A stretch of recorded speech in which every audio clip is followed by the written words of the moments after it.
You've probably heard of the Oval Office and the Situation Room, but did you know that there are numerous secret rooms in the White House? You might be surprised to learn that the White House, which is estimated to be worth close to $400 million today, has a bowling alley, chocolate shop, hidden indoor pool, and even a cinema. There's even a secret bunker, a medical room, and a special guest bedroom for the Queen of England. There's much more to the White House than just the West Wing. Here's a detailed look at all the amazing features of the White House. The White House is perhaps the most famous building in the world, and it has changed a lot since President John Adams moved in 1800. Yes, America's first president, George Washington, didn't live in the White House as it hadn't been built yet. Back then, it wasn't even called the White House. It didn't gain its formal title until 1901 when it was named by President Theodore Roosevelt. The home and office of the US president was previously known as a presidential palace and then later the executive mansion. Historians estimate that it cost $232,372 to build the White House, and today, the White House is believed to be worth as much as $397.9 million. Irish-American architect James Hoban was the visionary behind the White House's classic design. He was commissioned to design the White House after winning a competition along with a $500 prize. So just how big is the White House? It's about 55,000 square feet and sits on 28 sprawling acres. The palatial presidential abode has 132 rooms and 35 bathrooms spread over 6 floors. It's not always politics at the White House. Being president is by far the most difficult job in the world and obviously very stressful. If you need proof, just look at how gray former President Barack Obama's hair turned in a mere 8 years. Thankfully, there are a lot of ways for a president to unwind. Even the most powerful person in the world needs to relax sometimes. That's why the White House is filled with plenty of fun rooms for the first family to enjoy. The basement of the White House is essentially a giant shopping center filled with numerous goods and services available to the president. There's a flower shop with a wide variety of expensive and even rare flowers. Flowers are purchased in bulk and refrigerated so they can be used later on at state dinners or as decoration around the White House.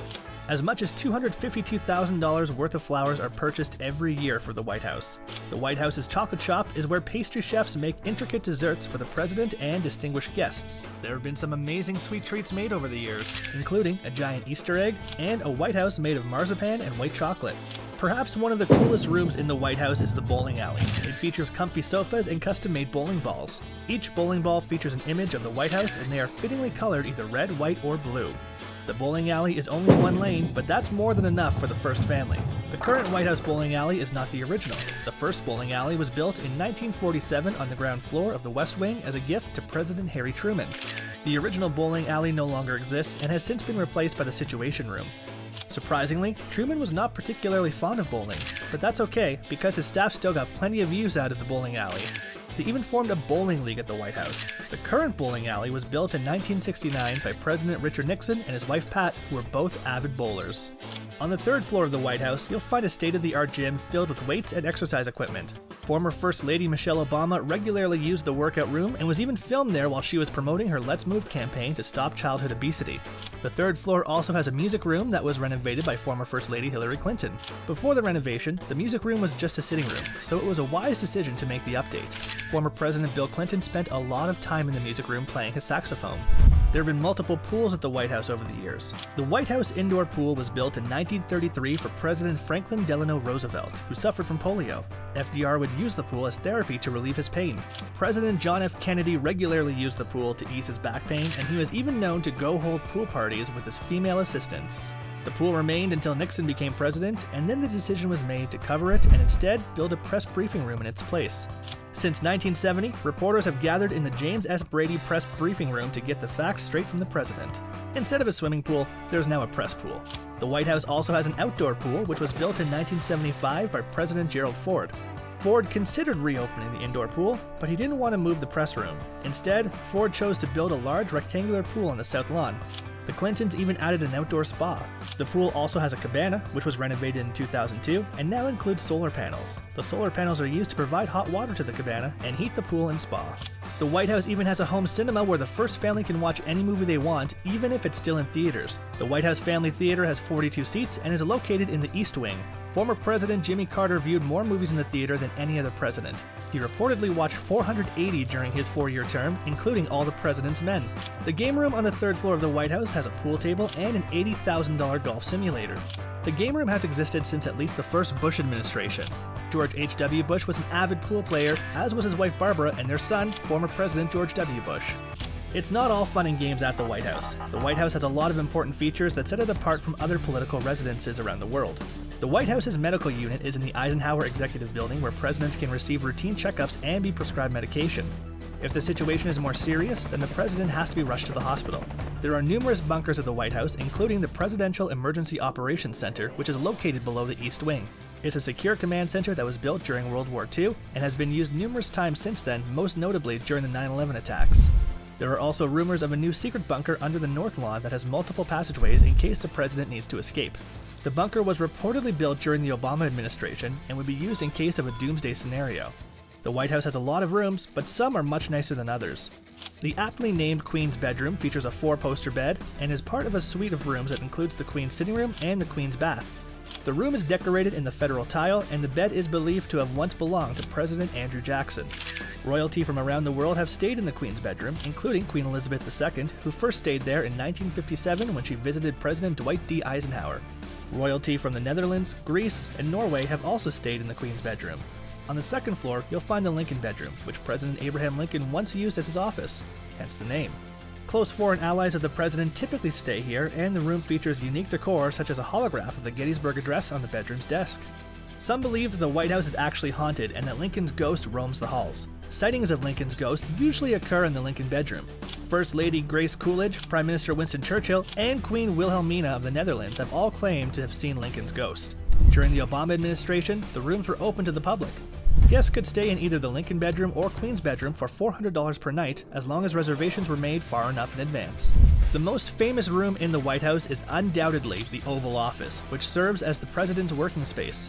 The first Oval Office was located in the old Executive Office building and was constructed by President William Howard Taft in 1909. The Oval Office burned down in 1929, and FDR decided to build a new Oval Office in the West Wing. The current Oval Office was completed in 1934 and remains there to this day. Except for the furnishings, the Oval Office has changed very little since then. The President's desk in the Oval Office is one of a kind. It's made from English oak timbers from the British Arctic exploration ship the HMS Resolute. The desk was gifted to President Rutherford B. Hayes by Queen Victoria in 1880. The New York Historical Society built a replica of the Oval Office for $2 million. The replica is a permanent fixture on the museum's 4th floor and is modeled after the Oval Office of the Reagan administration. The Situation Room is the intelligence center of the White House. This is where the president deals with crises at home and abroad while communicating with the National Security Advisor, White House Chief of Staff, and Homeland Security Advisor. The room is soundproof and has 6 flat-screen televisions for secure video conferences. It's colloquially referred to as the Woodshed, and contrary to popular belief, it is not located in an underground bunker. The Situation Room was built by JFK following the failed Bay of Pigs invasion. President Kennedy recognized there was a need for a secure room as he felt he could no longer trust some of the information he was receiving from national security advisors. The White House has had many renovations over the decades. The most significant and costly renovation occurred between 1949 and 1952 during the Truman administration. The Truman reconstruction was practically an entire rebuild of the White House. The entire interior of the White House was gutted and rebuilt at a cost of about $5.3 million. That's almost $53 million when adjusted for inflation. The reconstruction was absolutely necessary, as engineers deemed the White House unsafe and on the verge of imminent collapse. President Truman and the First Family were moved across the street until the White House was fixed. First Families are given $100,000 from Congress to redecorate and renovate the Oval Office and the White House's private quarters. However, some presidents have spent much more than that. Obama spent about $1.5 million redecorating the White House during his administration and used his own money to do so. He even declined the $100,000 redecorating budget from Congress. In 2017, the White House underwent a $3.4 million renovation that included updating the 27-year-old HVAC system, improving the IT systems, and repairing the South Portico steps for the first time since the Eisenhower administration. Presidents get to choose which art is hung on the walls of the Oval Office, and most choose new rugs and curtains when they redecorate. Obama used red curtains while Clinton went with gold curtains. The White House has caught on fire many times. During the War of 1812, the British set the White House ablaze. On Christmas Eve 1929, the White House caught fire again after a blocked chimney vent or defective electrical wiring caused thousands of pamphlets in the White House attic to ignite. After each fire, extensive repairs were required. That's it, folks. What do you think is the coolest room in the White House? Do you wish you could stay in the Lincoln bedroom? Let us know in the comments below, and be sure to like and subscribe if you enjoyed this video. Thanks for watching.